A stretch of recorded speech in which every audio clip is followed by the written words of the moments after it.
Good morning guys. So today is July 12. So dito na tulog sa taas sa atong rooftop. So akong i-flex ang ceiling PVC ceiling panel ang nilagay natin dito.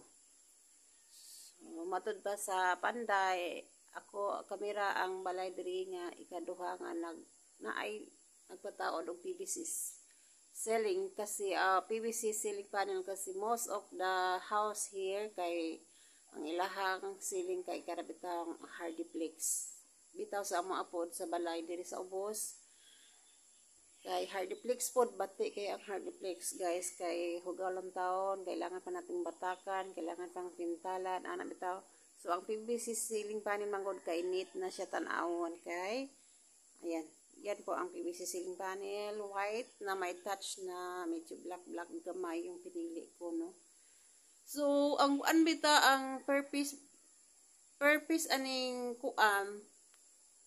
PVC ceiling panel is 200. Yung pagbili ko nito is 240. Pero dahil 240 by piece isang length.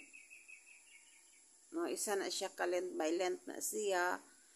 Tapos naka-discount tayo dahil marami yung binili natin. So naka-discount tayo pa 5 pesos kada piraso, no. So ayan po, hindi po tapos. So diyan din yan ang style ng ating ceiling pag matapos na. So, yung sa gilid na box niya is, ano siya, mini ribs. Mini ribs, tapos nilagyan ng angle, wall angle. Tapos may touch dyan nga puti, yung maliit na puti dyan, mini ribs din yan. So, mong design ang mini ribs. No? Dahil may sobra-sobra tayong mini ribs sa wall natin. Kaya, yan ang nilagay natin. So, magkada din pag mini ribs din yung ipang ceiling nyo, neat din siya tingnan. Pero mas neat din, mas neat talaga ang PVC ceiling panel. Ayan. Okay, so that's it guys. Good morning pala. Kinaata diri sa kalat pa tayo dito kay syempre nagkuan pa tayo, nagtrabaho pa yung mga ano natin, panday. So yung ilaw pala is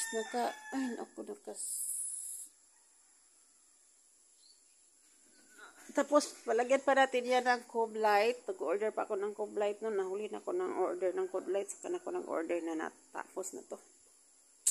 May cove light dyan. So, soon, pag matapos na to, tapos pag darating na yung cove light natin, ilalagay natin yan, the whole thing, dito or all around. Ito hindi pa tapos sa, ano yan, marami yung marami yung tawagan oh my god. Okay guys, that's it and thank you for watching. Bye bye, good morning.